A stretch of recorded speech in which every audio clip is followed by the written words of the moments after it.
So, hello, this is a VR for Ashley at Paper&Twine. She's launched her Glad to be Alive challenge for this year. There are rules to take part, of course.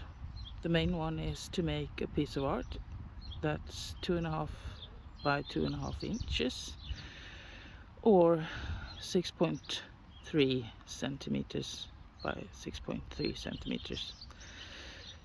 You can just follow the link below if you want to know more.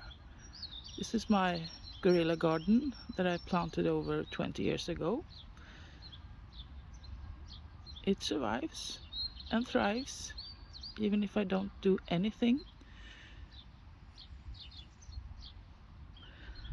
Have a nice day. Bye.